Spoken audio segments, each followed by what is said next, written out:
Hi, folks. Welcome to the channel. Hope this finds you all well. This is going to be a finds video. Most of them are. um, January and February were very quiet months in terms of purchases, but March has proved manic. I've bought so much thanks to two or three sales that I've encountered, which I couldn't resist. But for today, I'm just going to concentrate on what I picked up at the Carlisle Record Fair, which was just over a week ago.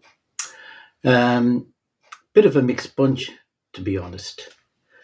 But let's get on. There was a guy there selling LPs for £7 or 3 for 15, so £5 each. Good bit of maths there by me. And from him, I picked up these two albums. The first two Peter Gabriel solo albums. The first being commonly known as Car, came out in what year? 77. This is a very eclectic album. It seems like he's deliberately trying to distance himself from Genesis, in that I don't really hear much in the album that I could imagine him doing with Genesis. But I think that's the problem I have with it. It's a bit stylistically all over the place. There's no cohesion in the album. It's a decent album, don't get me wrong. It has Salisbury Hill, which I really like, which was a hit single. And the other probably best track is Here Comes the Flood. I take it this was 78, his second album, known as Scratch. This is a bit more cohesive in its overall sound, I find. Maybe due to the production by Robert Fripp. But it still feels like an artist trying to find his own voice, which I don't think Gabriel really did for his solo career until the next album, his third, which is called Melt. And is my favourite of his solo albums. The weird thing about this album, I find, is the vocals. If I was coming to it blind, I wouldn't have recognised it as Gabriel. It sounds more like somebody with slight Gabriel inflections. Decent album. Probably not as good as the first, though it has a couple of really good tracks, White Shadow and the track Exposure, which was co-written with Fripp.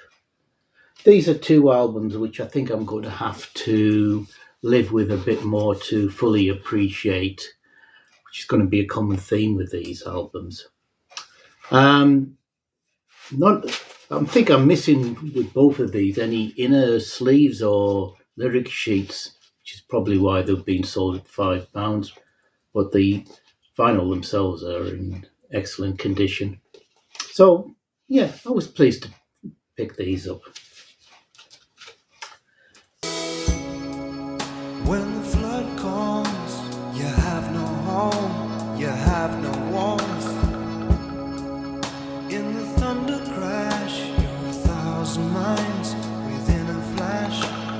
Don't be afraid to cry at what you see. The actor's gone, there's only you and me.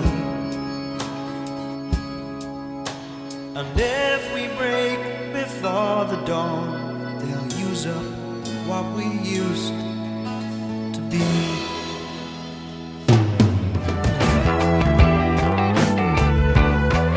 It's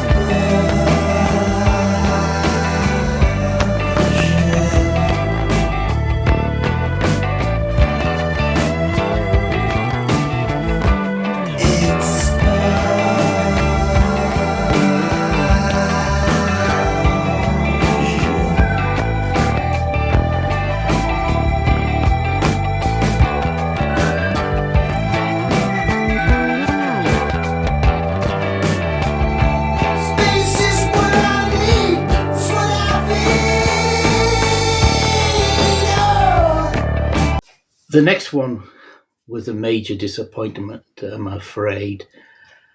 And that's the second album by Pavlovs Dog, At the Sound of the Bell. Pavlovs Dog were a sort of heavy rock band with prog leanings. Their first album, Pampered Menial, was superb, a brilliant debut. They featured the unique vocals of David Surkamp, who sounded like Geddy Lee with a bit of the bleating of Roger Chapman. But that was, like I say, a superb debut album. This was a big disappointment. By this point, which was 1976, they'd lost a couple of members, lost the drummer, but more importantly, I think they lost the violin player, Siegfried Carver, I think he was called, who was a big part of their overall sound. And they seem to have ditched a lot of the prog leanings that made the first album so good and gone for a more pop rocks, even soul inflected, R&B inflected at times, which is surprising given that there's a certain William Bruford, as he's credited here, plays drums throughout. But you have High Wycombe Boys Choir on here and sax playing. It just doesn't work for me. There's a couple of tracks like Valkyrie and Early Morning On, which hark a little bit back to the first album. But I'm not sure I'm going to keep this. I'll give it another listen, see what I think. But no, this was a massive disappointment. I thought this was going to be really good.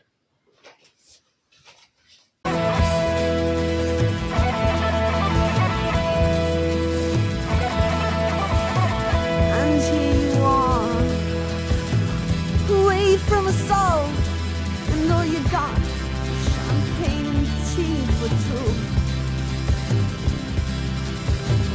And so it goes on with the show, and all I hope are your dreams come true. And bring back the good old days, and bring back the good old days, and bring back the good old days, and bring back all the good old days. In time, while wasting your time. Next up is an album. I'm surprised it's taken me so long to get a copy. I've never even had it on CD, and that's Pipe Dream by Alan Hull. Alan Hull being the principal songwriter and singer of Lindisfarne, who I absolutely loved.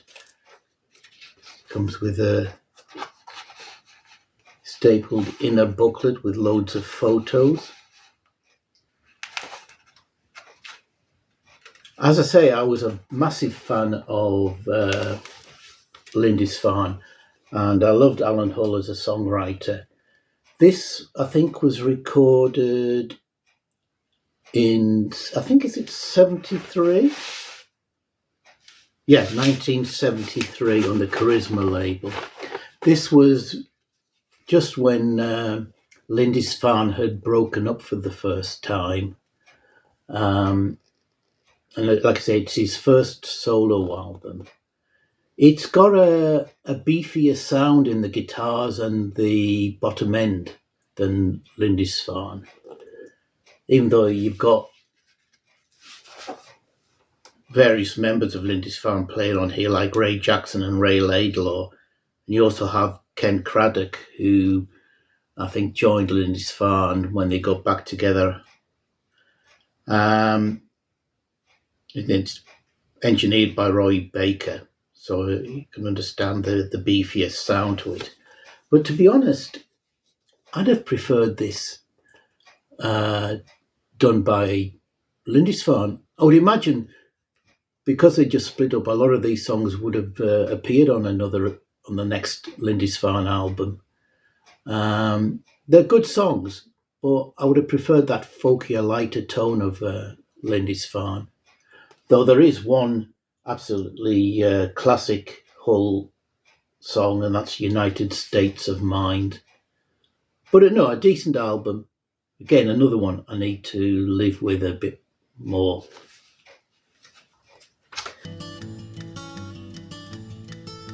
The raindrops feel like liquid diamonds falling from a cloud who has a silver lining made by passing time. And no, I've not just had a smoke, I've not been struck by lightning stroke. I'll let it thunder, let it whistle, let it blow like hell, I'm not really caring. And my state of mind needs no repair.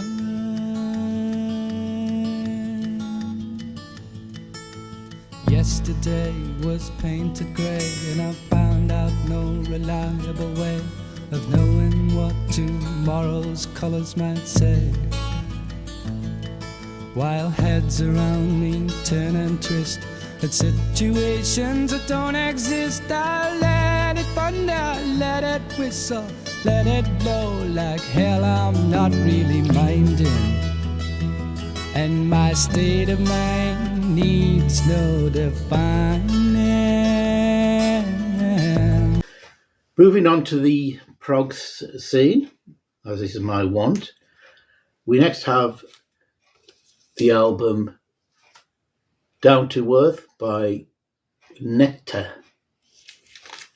I'm a big fan of Nectar.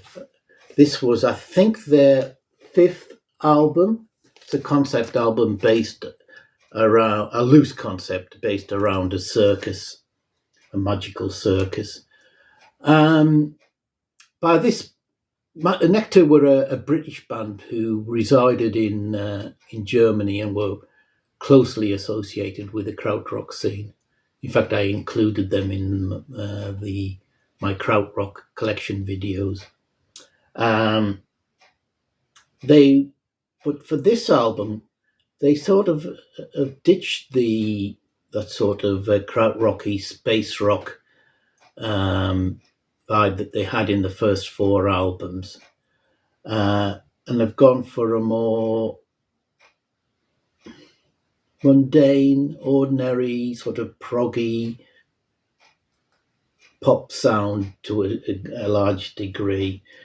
I was a bit wary of this album because I thought it was going that way.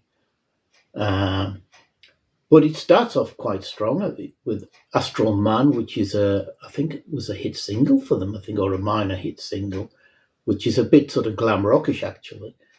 You get the instrumental, basically, Nelly the Elephant, which is actually really good. And Early Morning Clown I quite like. But after that point, it's okay. It's decent.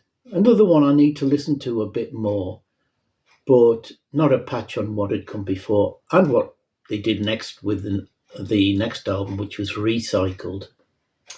This also features backing vocals by P.P. Arnold.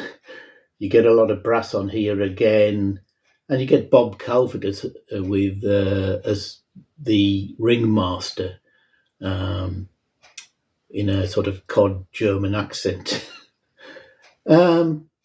Decent, but not essential for me in their catalogue.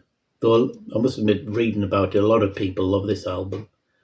Like I said, not as good as what came before.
Next up, we have the band Jade Warrior and their, I think, fifth album, Waves, from on the Island label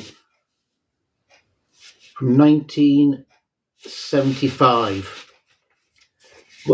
Jade Warrior started off as a trio, but by the fourth album, they basically were a duo of John Field and Tony Duhigg, multi-instrumentalists both. And they played a sort of light melodic prog with sort of ambient elements, quite a lot of world music influences, African and South American. Quite pleasant. Could sometimes veer towards a more new age-ish sound, but I really like them. This was the second of four albums they did with similar covers to this. And on here you get Mugen piano solos played by Stevie Winwood. This is a really nice album. I thoroughly enjoyed it, particularly side two, where it does get a bit beefier in the middle with and quite funky. But basically, it's two tracks. Well, yeah, Waves 1 and Waves 2, but they're broken down into very individual sections. Well worth having.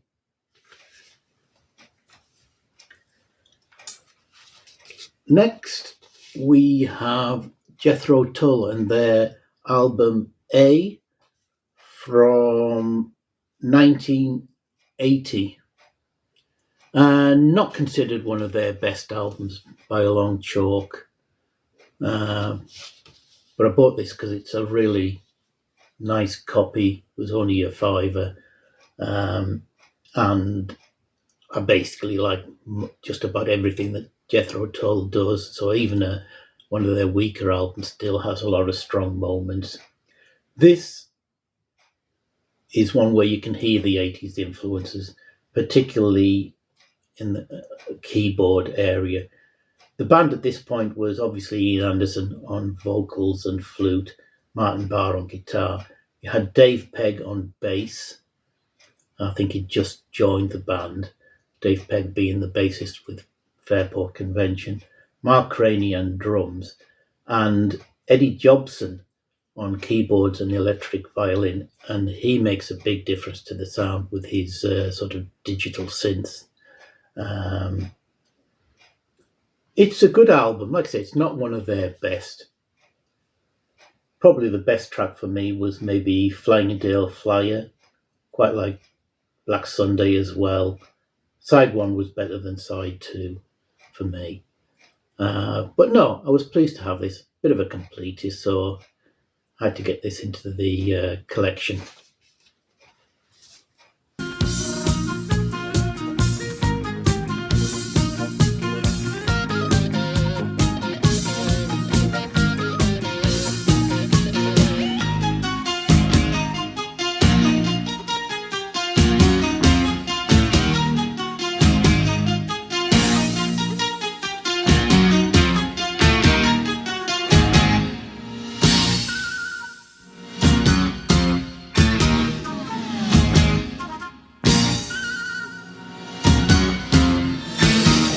Check the systems through and they ran A-OK. Some tiny fuse has probably blown. Sit back, relax, and soon it will just go away. Keep your hands off that red telephone. Next up, I think, are the best three. We have Flux and Mutability by David Sylvian and Holger, now I can get this, Kazuke? That's the way I've always pronounced it. I'm not sure that's correct. This is the second album that they've done together, though I think they were both recorded at the same sessions. This is sort of experimental ambient music with David Sylvian on guitar and keyboards and Holger on guitar, bass, radio, dictaphone and voice. On the first side, just two long tracks. First side, you also have Michael Caroli, the Can guitarist, and Jackie Lieberzeit on percussion, and Marcus Stockhausen on flugelhorn.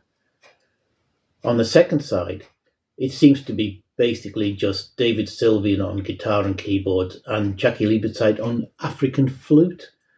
Doesn't look like Kazuke actually plays on it. It says mixed by him, but excellent experimental ambient music. I played this late at night and it was quite apt for that time of night. It's, I think, more accessible than the other album they did, but I think I actually prefer the other album, but this is very good.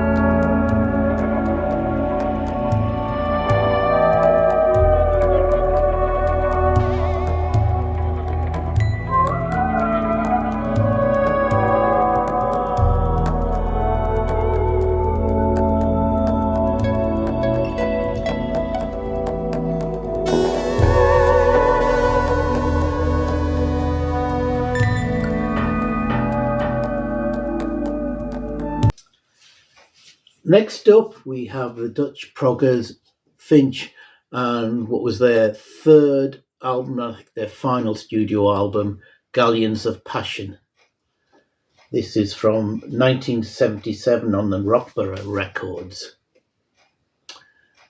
Their first two albums, in particular, I think are better than this. This is a good album. They're very much in the sort of Camel mixed with Focus vein.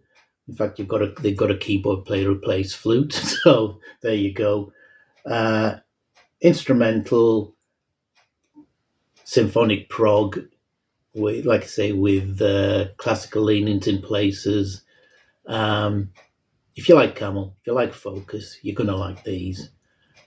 Like I said, not as good as their first two albums, but still very good and well worth having. I was really pleased to find this.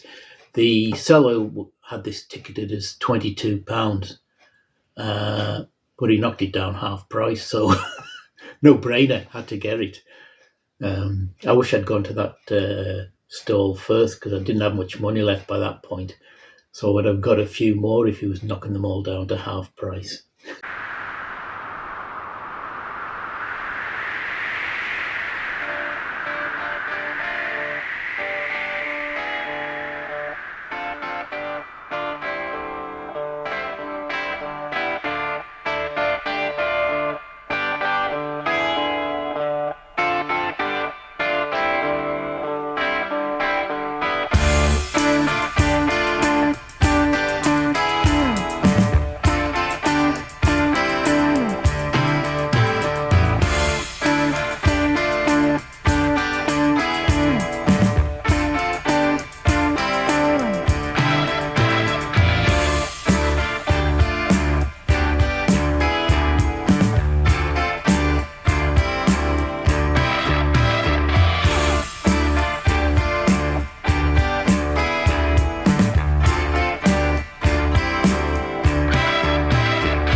And those were the ones I got from Carlisle. This last one is actually a Discogs purchase. And it's an album that I've been looking for many a year. I've never seen out in the wild. But recently, I think it was John Bellamy showed a copy of this album. And that made me dive onto Discogs and see if I could find a copy at a decent price, and I did manage one. It's the album One Live Badger by the band Badger. This is a Japanese reissue, and I'm just going to show this. There you go, with Pop-Up Badger. And there's the band. Now, Badger were a band with a sort of bluesy prog band with strong Yes connections, as you can see by first off the Roger Dean cover. I really like that cover.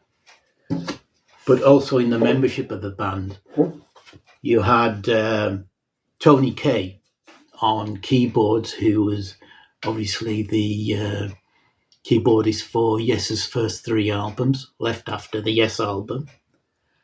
You've got Ron Dyke on drums, part of the band Ashton, Gardner and Dyke. You've got Brian Parrish on lead guitar and Dave Foster on bass guitar. Now, Dave Foster was in a band called The Warriors with John Anderson, and he co-wrote the song Sweet Dreams, which featured on Yes's second album, Time and a Word. Unusually, this is a live album.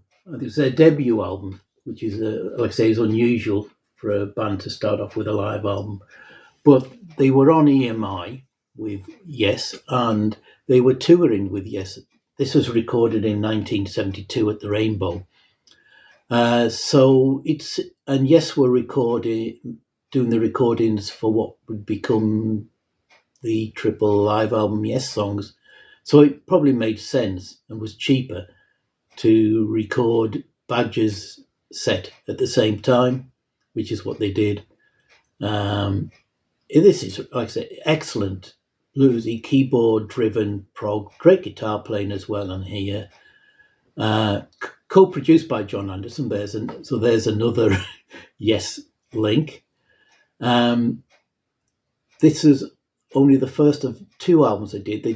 They followed this up with a studio album, but by which point there was only 2 of the 4 members left. I think Dyke and Kaye.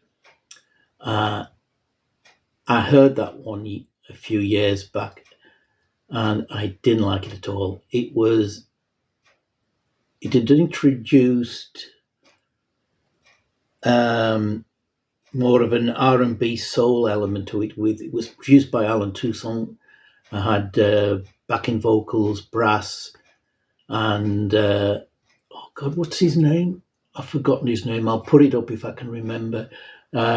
A blue-eyed soul singer. So it was almost a totally different. It was a totally different sounding band than this on this album. So, like I said, I wasn't keen on that album, but this one I think is excellent, and I was really pleased to find it after all these years.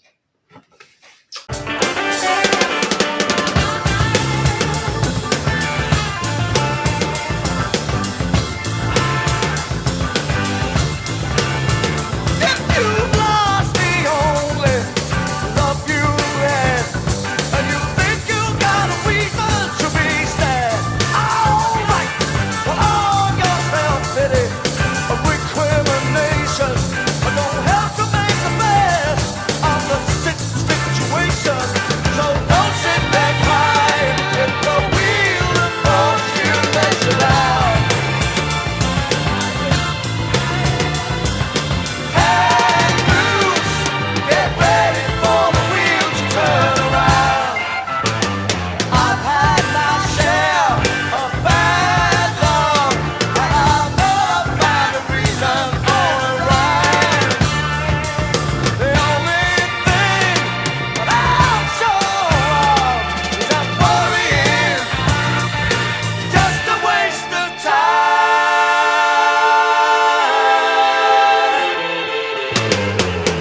that's it. I'm going to try and come back soon because, like I say, I've got tons of stuff to show from that I've bought in March, and I've got another record fair this weekend at Windermere. So, everybody, have a good week, and hope I will see you soon. Take care.